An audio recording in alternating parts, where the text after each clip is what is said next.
কোনো ধরনের বিলবোর্ড শহরে থাকবে না। নির্বাচনকালীন সময় কেউ আমাদের সাথে কথা না বলে করে ফেলেছে। আমরা এখন যখন এগুলো দেখতে পাচ্ছি, তো আমরা আমাদের জায়গা থেকে আমরা স্পষ্ট বলে দিয়েছি এগুলো কারা করেছে তাদেরকে আমরা সর্ট আউট করছি। এখনও পর্যন্ত আমরা আইডেন্টিফাই করতে পারিনি। যেহেতু আইডেন্টিফাই করতে পারিনি, আমরা নিজেরাই সেগুলো কেটে ফেলছি এবং কেটে ফেলে সেটা আমাদের জায়গায় আমরা আবারও বলছি যে কোনো ধরনের এই বিলবোর্ড শহরে থাকবে না।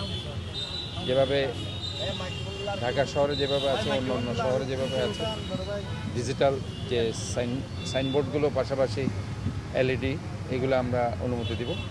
কিন্তু এ ধরনের বড় বিলবোর্ড যেগুলো সৌন্দর্যহানি করছে, নৈসর্গিক সৌন্দর্য মণ্ডিত শহরকে ম্লান করছে, এই ধরনের কোনো কিছু আমরা শহরে অ্যালাউ করব। আর কোচিং সব জায়গায় যেখানে যেখানে করা হয়েছে প্রতিটি জায়গা থেকে সেটা উচ্ছেদ করা হবে। এই ব্যাপারে আমি আপনাদেরকে আশাবাদ ব্যক্ত করছি যে কোনো ধরনের বিলবোর্ড শহরে থাকবে।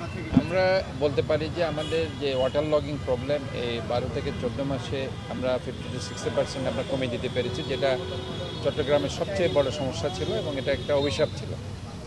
এবং আলটিমেটলি শহরের ময়লা আবর্জনা পরিষ্কারের ক্ষেত্রেও আমরা কিছুটা কাজ করতে পেরেছি।